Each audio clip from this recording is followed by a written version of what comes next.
哎呀，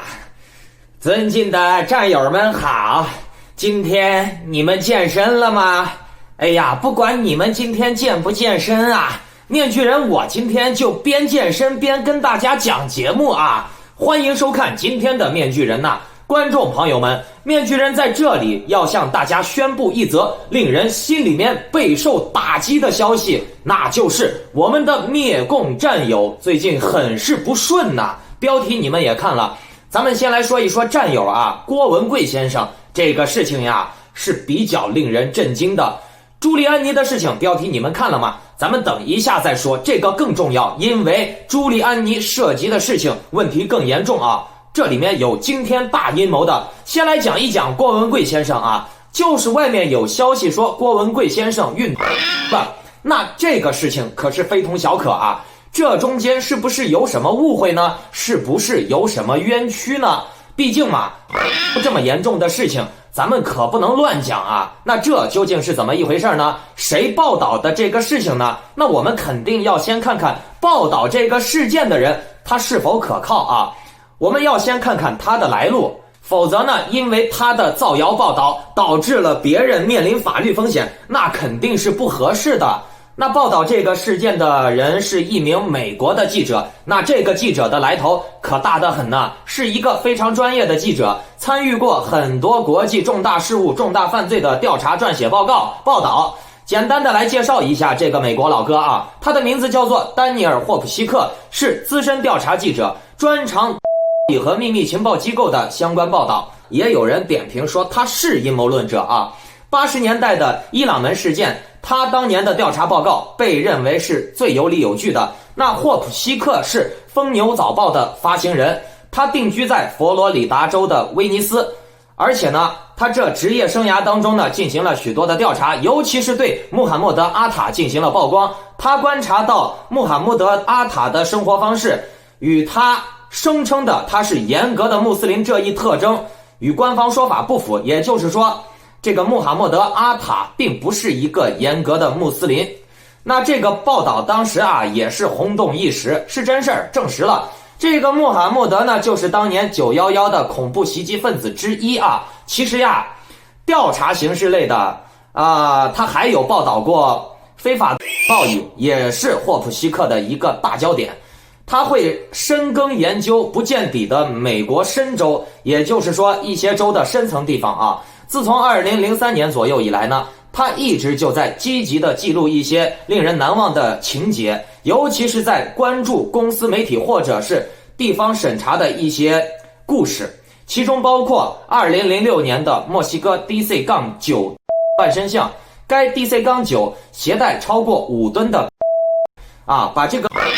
涂漆涂的类似于美国国土安全部，被人当时称之为。后来呢，飞机和机组人员就神秘的消失了，但根据报道后来货品已经出售。第2年半，当一架装满CIA 飞机在墨西哥坠毁时，他将其称之为2，并发表了详细而连贯的叙述。霍普希克的跟踪报告调查还有当年非常令人震惊的事件，就是西方环球航空的 N545JN 事件，也是和有关的重大案件。2016年2月13日，与中情局相关联的西方环球航空 N545JN 飞机从欧洲飞往南非，经历了一定的混乱以后，官方把它描绘成这架飞机降落在慕尼黑，但是飞机里面有血迹，而且承载了一个用于外交装运钞票的箱子飞往南非的储备银行。飞机在哈拉雷国际机场停下来加油的时候，地面服务人员在加油的时候注意到飞机空调保险库中滴出了血，然后机场的地勤人员呢就在非洲通讯社进行了报警。警察赶到进行了搜索以后，发现里面有一具已经归了西的成年男性的个体。这架飞机和机组人员被津巴布韦的警察关押了几天。经过调查以后，没有充分的证据证明这些人有犯罪行为没有充分的证据证明了是机组人员迫害了这名已经归西的男子。那官方报道说这名归西的男子是偷渡者仅仅是一场意外而已。所以呢，相关人员都被释放了。但是呢，这个事件与2006年报告的破产的 CIA 有关的携带的5.6吨2的事件有关联。而且丹尼尔·霍普希克的报告中也说到了这一次飞机上面出了人命的事情啊，说这个血迹来自归西者的断臂。最后呢，这个事件呢还有中央情报局的介入，也算是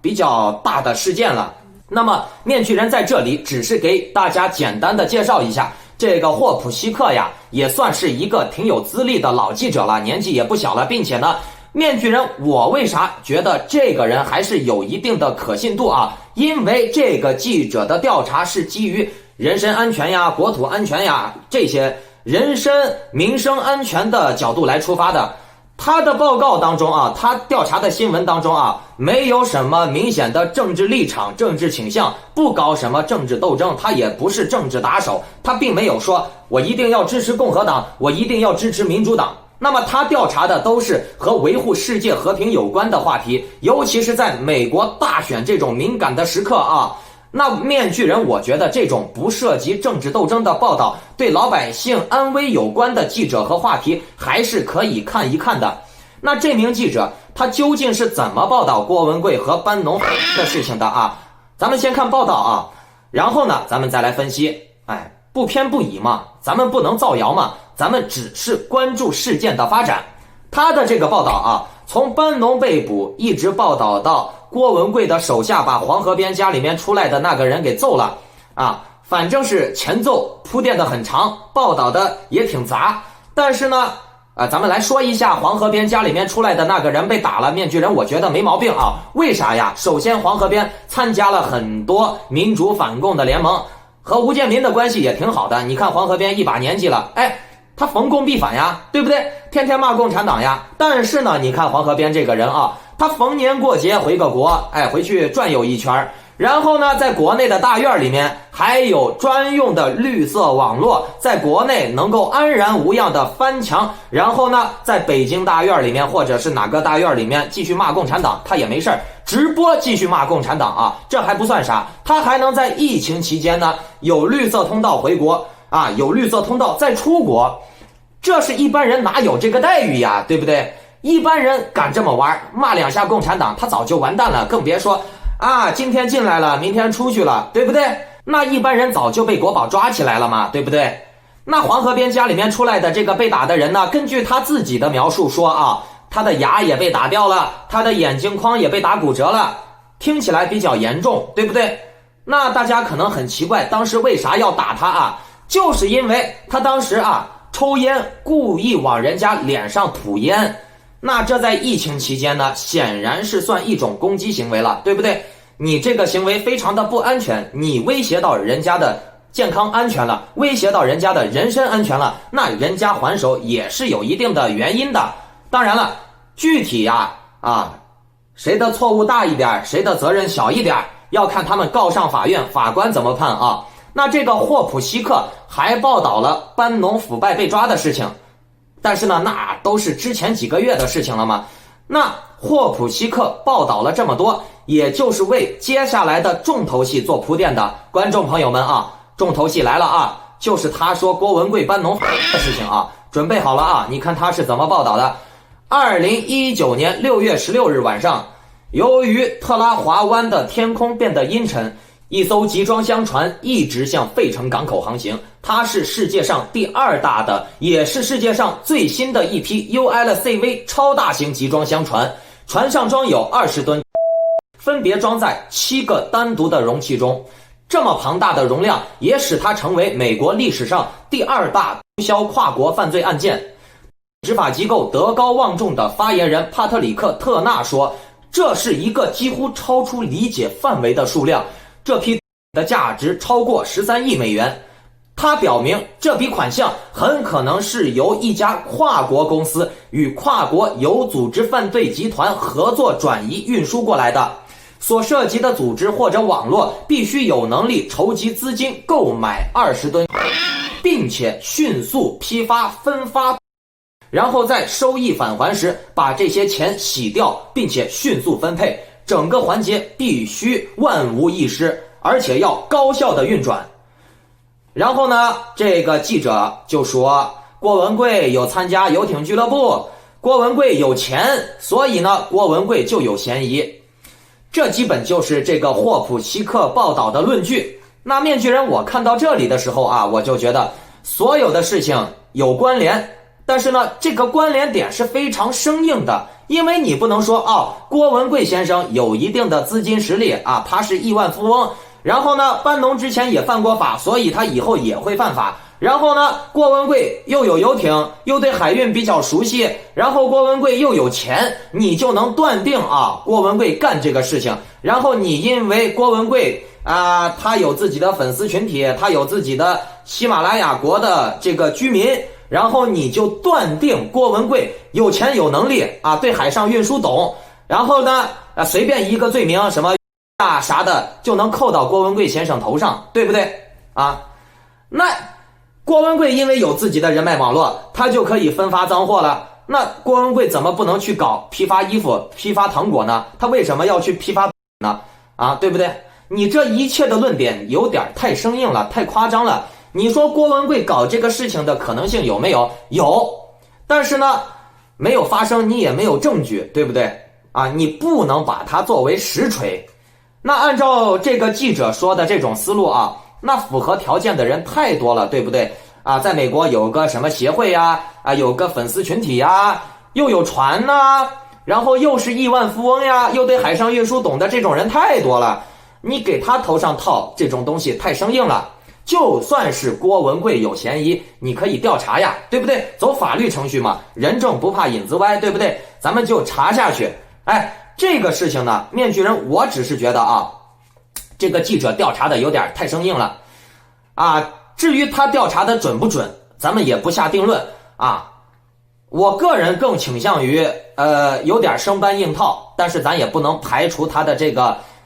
设想嘛，毕竟老外的这个逻辑思维和咱们华人的逻辑思维不太一样，老外喜欢联想，咱们华人喜欢看到实锤，对不对？那咱们就看接下来的事情的发展吧。那观众朋友们面具人给你们说之后1-2个月的事情的发展会越来越精彩的。好了，那来说今天最重磅的一个消息那就是长久以来一直在川普身边不离不弃的正义的刚正不阿的大律师，敢于向美国深层政府作战的大律师朱利安尼，这么一个响当当的行不更名坐不改姓的正直的伟大的光荣的律师，他生病了。12月6日的星期天，美国总统川普通过推特宣布，他的律师鲁迪·朱利安尼已经确诊感染了新冠病毒，并且呢，川普在这条推文里再次使用了中国病毒这一词汇。朱利安尼在数个月以来穿梭在美国的各大州，像川普一样，他不戴口罩现身多场会议，为川普的大选结果打官司。星期天，川普发推文称，鲁迪·朱利安尼是截止目前纽约市出现过的最优秀的市长。到现在为止呢，一直勤勤恳恳地钻研美国历史上最腐败的一次选举。他被检测出来已经感染了中国病毒。鲁迪，赶快康复，我们将继续作战。川普发布这一条推文的几个小时之前呢，朱利安尼在福克斯新闻的直播当中还接受了采访。当时呢，他并未展现出明显的不适。今年76岁的朱利安尼最近几个星期在室内举行了多场长时间的听证会上都没有佩戴口罩，包括刚刚过去的星期三。那朱利安尼在密歇根的会议参加了一场长达4个小时的听证会，在宾夕法尼亚、佐治亚，甚至在华盛顿都留下过朱利安尼没有佩戴口罩的足迹和证据。事实上呢，朱利安尼他为川普的大选案子穿梭于各地，奔走于各地，从11月7日起就没有停歇过。也不容易，76岁的老爷子，你说东奔西跑的，确实挺辛苦的。在星期六的晚间川普本人也在佐治亚州参加了一场支持者的集会，集会上呢也只有少数人佩戴口罩。那朱利安尼律师为了咱们川普的伟大事业为了美国人民的安居乐业呀，真的是操碎了心呀。结果呢，现在还生病了，为国捐躯了，你说这能行吗？并且呀，大家关注一个细节，你们看好了啊，他是和川普的律师团队、诉讼团队有着密切的、亲密的接触的。观众朋友们，那这问题可就大了。朱利安尼的这次得病，很多人会觉得，哎呀，这是民主党要害朱利安尼呢，要害川普呢，就是为了瓦解川普的诉讼团队，让川普不能去通过法律的手段推翻大选的选举舞弊，是不是？那朱利安尼生病倒下了，那这就等于深层政府怕了，朱利安尼倒下了，那这几个起诉选举舞弊的州，这个事情就会停滞了。那观众朋友们，面具人问你们啊，朱利安尼生病了，谁最高兴呀？川粉们肯定会回答，哎呀，民主党呀，拜登呀，对不对？哈里斯呀，贺锦丽呀，对不对？郭文贵先生都说了，朱利安尼是被反对派投毒的，是不是？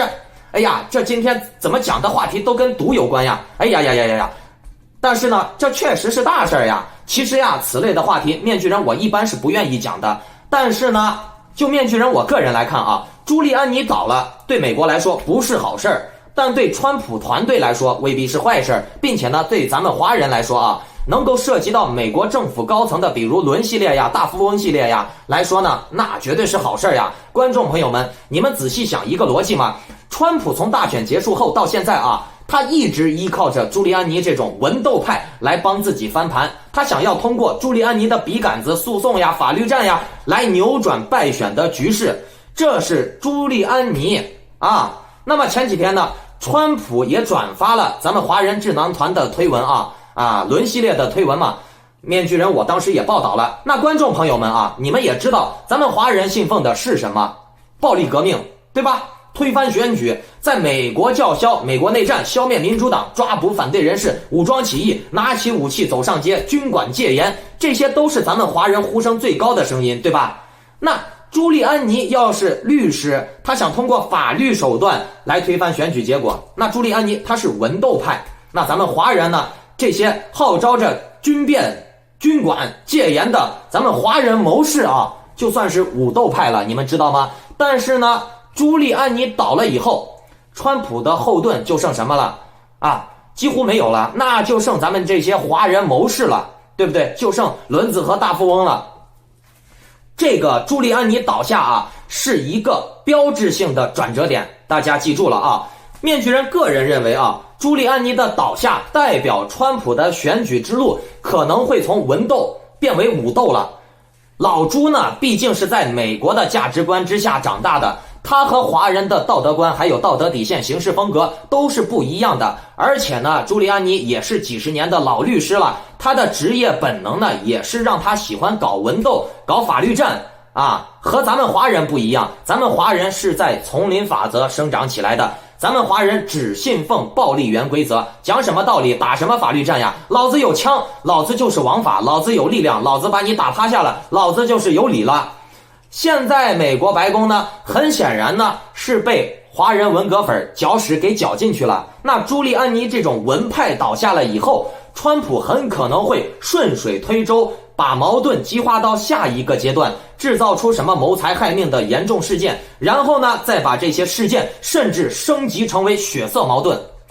面具人我真的是担忧啊，因为我觉得这个现象真的不是什么好事啊。观众朋友们，你们自己仔细看看啊，川普这一直以来，尤其是大选前后以来做事的风格啊，这种虚虚实实、真真假假、东一榔头西一棒槌的，他的举动行为看起来很可笑，但是啊，你们看川普啊，仔细看他的行为和节奏感，可以说川普的大选啊有风险，可能会输，这个是大概率事件。但是川普正在通过文宣呀，还有他的谋略呀，还有他的说法呀，正在把局势一步步的往对他有利的方向扭转。你别看川普他看起来装疯卖傻的，实际上呢他招招毙命。那面具人说到这儿，可能有人会想起来，哎呀，那这川普的作风怎么和中共的作风很像呀？啊，中共也是装疯卖傻，在关键时刻给你捅致命一刀呀。面具人我想说，哎呀，是很像呀。面具人也经常讲中共的行事风格，表面装疯卖傻，实际上呢背后捅刀子嘛。面具人，我个人的观点啊，不知道观众朋友们观察出来了没有？川普的背后一定是有中国人做谋士的，而且呢还不止一个，是那种深不见底的阴谋家团队。因为你看啊，川普玩的这种辩证法、扣黑锅，还有这个文宣的这个捕风捉影呀，还有这个怎么讲都是他有理呀，先把别人搞成阶级敌人呀，这种玩法呢，美国人很少能想出来啊，这种玩法是咱们中国人擅长的。想让一个人平庸，只要不断地给他灌输垃圾资讯就行了。95年的9月，在旧金山举行了一场由全球500多位政治经济领袖参与的会议。与会者一致认为随着全球化的推进，会加剧贫富差距，财富呢会集中在全球20%的人手中，另外80%的人呢则会被边缘化。那么如何化解这80%的人和20%的精英之间的冲突呢？如何消解这80%的人不满的情绪呢？又怎么样转移他们的注意力呢？当时布热津斯基认为，唯一的办法就是给这些人塞上一个奶嘴，为他们量身打造的娱乐信息当中慢慢的丧失热情和抗争欲望。最终呢，他们会期望媒体为他们思考，这就是闻名遐迩的奶头乐战略，发展暴力型影视剧、游戏，集中报道无休止的口水战、纠纷、冲突等，让大众将多余的精力发泄出来，报道连篇累牍的无聊琐事、娱乐新闻、明星花边、家长里短、各种小恩小惠的活动，以及偶像剧、综艺大众化娱乐产业，让大众沉溺在享乐安逸中，从而丧失上进心和深度思考的能力。那些被边缘化的人，只需要给他们一口饭、一份工作，让他们有东西可看，便会沉溺在所谓的快乐中。你觉得这个战略成功了吗？所以说你看啊，这种玩法现在让川普玩的轻车熟路，真的有时候啊，面具人我都觉得正牌国师朱利安尼倒下了，哎呀，面具人我就觉得老天爷都在帮咱们这些华人谋事呢。那正牌国师朱利安尼倒下了以后，那这国师的位置肯定就空出来了呀。那国师的位置空出来了以后，谁上来顶替呀？川普的背后还有谁呀？当然是咱们这些华人谋士呀，伦系列呀，大富翁系列的，对不对？那在这之后，咱们华人谋士上位了以后，话语权就更重了呀。咱们肯定会给川普出主意呀，戒严呀，军管呀，武斗呀。而川普失去了朱利安尼这条文斗法律路线了以后，自然会更倾向于武斗了。那武斗了，军管了，戒严了以后，观众朋友们，我问你们，你们认为到那个时候你还会有自由吗？肯定就没有了呀，别说自由没有了，你到那个时候啊，你的命会不会被那些极端的划船粉们给你夺走，那都是个问题。你还有没有活下去的资格，那都是个问题。到那个时候你就更麻烦了。那说到自由了啊，很久没讲心理学了啊，那今天就给大家从心理学上面讲一下，为什么这些华人嘴上念叨自由民主平等，结果心里面呢他说他是保守派，而且呢这些人还特别崇拜特权呢，这里面的玄机多得很呢。从心理学的角度上来看啊，有人真爱自由，有人仇视自由，不管他是有意识还是无意识的啊，这都不奇怪，因为人性的多元性决定了人的多样性。但是呢，很多人同时又要说自由，然后又要说保守，那这是什么意思呢？就是说自己要自由，别人要保守，对吧？那保守这个玩意儿啊，从物竞天择的生物进化历程来看呢，保守呢是生物存活的优先策略。你可以看到啊，越是低级的动物，胆子越小，越保守。比如老鼠，一有一点风吹草动，就立刻蜷缩到自己的老鼠洞里面躲起来。而越高级的动物，越聪明的动物，胆子越大，好奇心越强，自由程度更高。比如黑猩猩、狗、鹦鹉、海豚，对吧？那从伦理的角度上来看呢，保守与自由是相对立的价值取向。任何自由的主张，大多数情况下都会损害保守的价值观。都会损害保守的。因此呢，相对于保守的人群，他们可能更反对，甚至是抵制仇视自由。所以呢，保守主义自由这种话呢，咱们在专业的心理学角度上来看呢，就是一种特权，说的就是只有奴隶主才能有自由，别人的自由就是对奴隶主的不自由，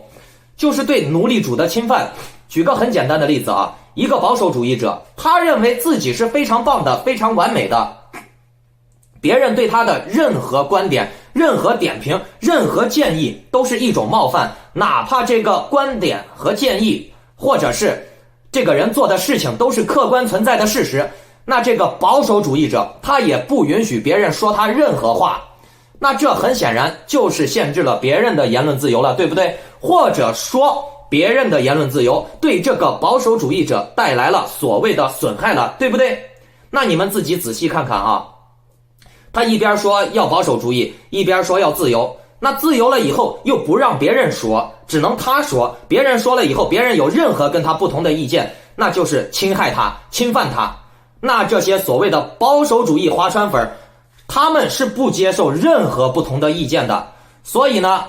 这也证明了谁给你们说他是保守主义者，然后呢他又告诉你他推崇自由，他是保守主义自由主义者，那他一定是骗子。就像有个人告诉你水和油能融合在一起，这都是骗术，这是不可能的事情，这是完全相反的两个路线。面具人刚才说到了越低级的动物越保守，对吧？那这一块呢，还真的是有科学家做过相关的实验的，而且呢，实验结果令人震惊。随着认知神经科学的研究发展啊，人类的各种行为倾向性大多都能从大脑结构的特异性中寻找到可能的解释，包括自由和保守的倾向性态度。英国伦敦大学的日裔认知神经科学家金井良太与他的研究小组一起研究发现，具有保守倾向的人相比具有自由倾向的人，在大脑的两个地方存在明显的不同。一个呢是额叶的杏仁核偏大，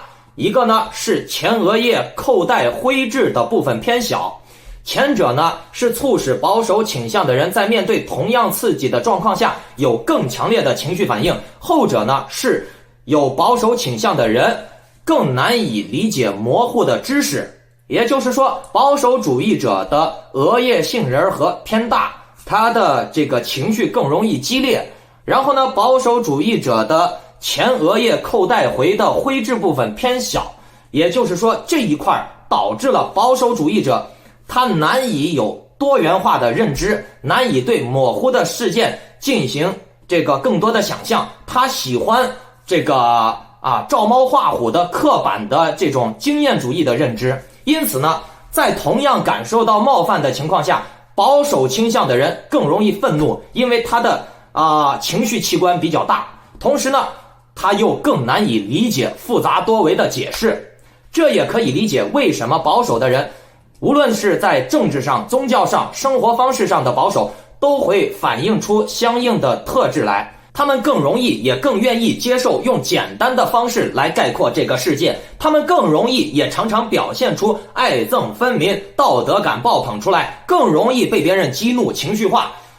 更容易因为不同的观点而产生认知失调。说白了就是非黑即白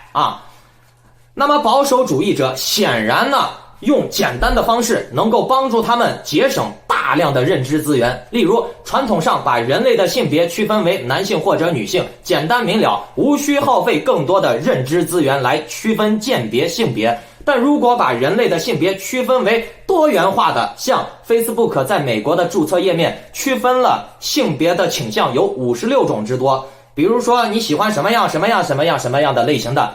那这种性别的区分呢，就会变得非常的复杂和微妙，需要耗费大量的认知资源来识别和区分，还有记忆。那这也导致了即便在自由水平上名列前茅的加拿大社会，对不预设性别的社会化的教育政策也反对的原因。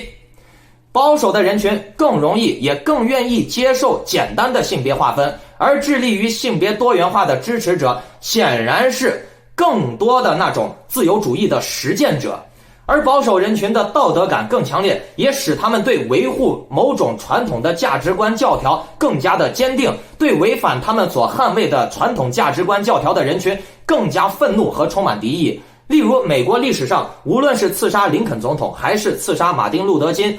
这些凶手啊，他们最后啊调查的时候啊，从他们的口供上，从他们的心理分析上啊，都能得出来一个答案：这些极端者啊，他们都倾向于使用极端的方式来维护他们认为的传统道德秩序，反对颠覆。比如呢，林肯要黑人平权，马丁·路德·金要黑人平权，这种方式呢，这种建议呢，在当时社会啊，都是大家极端反对的。因为当时的那个旧社会的人都是极端瞧不起黑人的，就像咱们华川粉现在这种状态，认为穷人活该没能力，该死，种族歧视，白人至上啊！我赚钱我牛逼，你没钱你傻逼嘛，你活该嘛，可怜之人必有可恨之处嘛，对吧？这种思想其实是一样的。你要是让这些华川粉，你说给你们加点税，咱们去帮帮这些穷人，哎呀，我跟你说，这些华川粉啊，一个个都跟杀了他亲妈一样啊，会把你恨得要死，知道吗？因为这些华人啊，或者是这些啊极端的保守主义者啊，他们对那些破坏他们认为的秩序啊，所谓的左派自由主义分子感到了难以遏制的愤怒，因为他们无法想象这个利他而利己，他们只想的是极端利己就对了，因为他们的大脑资源不够去想象这种循环再利用，知道不？他们不会想到啊，比如说这个社会的穷人越来越多了以后，底层越来越多了以后，这个社会可能会崩塌，可能就会造成底层革命，或者是底层没事去大街上抢个人呀，偷个东西呀，这反而会造成社会不稳定啊。那你退一步来说，通过一定的税收，照顾一下这些底层的，或者是给他们一定的合适他们的工作机会、学习机会的话，反而呢会使社会更加稳定，那也不会有人啊大量的出来偷人抢人了。那反而呢，实际上是帮助了自己。但是这些极端的华人保守主义者就像捕鱼一样，砍树一样，他一次性要把鱼捕完，他不会留鱼苗；他一次性要把树砍完，他不会留树苗，因为他觉得啊，今天不砍，以后就没得砍了；今天不砍，别人要把他这个树砍完；今天不抓鱼，别人就要把明天的鱼抓完了。所以说啊，这是属于一种大脑认知的问题，因为他们想不到啊，你把鱼苗抓完了，你把幼崽抓完了，把树苗砍完了以后，那你以后再怎么抓，再怎么砍，没有了。不，他们想不到，他们只想今天砍个够为止，今天抓个够为止，哪怕是抓过来的鱼啊，放到家里面烂掉了、臭掉了，也不能留给别人抓。从另外一个角度上来看，尽管任何社会都难免有保守倾向的人群和自由倾向的人群，但一个社会如果自由倾向的人群占据主导，往往意味着这个社会的资源必须足够丰富，使人们可以互相帮助、互相友爱，而不会成为社会承受不了的累赘。所以我们不难从人类文明的自由史中梳理出清晰的脉络。自由的价值占据主导，都是随着人类社会科技、贸易、生产力等要素足够发达了以后，才开始进入人类历史篇章的。显然呢，率先在科技贸易上发展起来的以欧美为核心的西方国家，同时呢，他们也是自由价值、人权、普世价值的积极倡导者。相对的极权国家，比如中东还有朝鲜，中国老百姓的自由程度显然是落后于欧美的老百姓的自由程度。但是这些极权国家的权贵阶层的自由程度却又远超欧美的自由程度，这就是面具人我说的自由和保守看是对谁了。民主，你是民，我是主；保守主义和自由，那就是保守是用来给你的，自由是用来给我的。各种法律法规是用来保守你的，而自由呢，就是我的，我是奴隶主，我想怎么自由就怎么自由，懂了吗？一个社会啊，只要出现了资源危机，往往就会促使保守主义思潮的兴起，而相对弱势又处于欧洲和东亚两大强势文明板块夹击之下的伊斯兰社会呢，它就酝酿出了极端保守主义。你看那里的女人，成天戴个头巾，虽然有防风沙的作用，但是呢，形式意义也是很大的。但是你看这些中东沙漠，虽然有石油，但是其他的资源并不是很发达，对不对？石油也是靠全球化它才能变现的，对不对？从心理学的角度上来看呢，拥有更多的资源，往往意味着资源分配的时候不用太过于计较你死我活的啊，多一点不多，少一点也不少，对不对？所以呢，西方国家在分配资源上面比中东要豁达一些，而且呢，就算他们没资源了，他们也会创造或者去掠夺，知道吗？他们是不会坑自己人的。中东呢，是因为资源太匮乏了，没办法。但是呢，中国显然是在这两种情况都不符合。处于亚热带的中国也不算物资匮乏啊，中国有很大一部分地方是处于亚热带啊，中国的物资不匮乏，但是呢，你看中国人人人的贪念巨大，再多的资源也无法满足他。所以呢，来当今世界看啊，随着二战后几轮民主化的潮流，倡导自由的普世价值也得到了越来越多的国家和社会认可，技术和资讯还有贸易上的全球化也成为了不可阻挡的潮流。但是呢，随着疫情和其中最具代表性的原教旨伊斯兰极端主义，还有以中共为代表的东亚专制主义传统，是当前抵制和对抗普世价值，尤其是中共，它是主力。红色贵族们的胃口已经不仅限于奴役中国人了，他们很可能会拿全世界为奴，把中国模式推广向全世界。而人性都是贪婪的，那作为权贵，谁不想多一点点呢？世界的沦陷啊，面具人和坐在屏幕前面的你们，戴着耳机的你们，咱们都有责任。咱们太冷漠了，咱们放纵邪恶的滋生，那咱们或者咱们的后代就要吃这个苦果。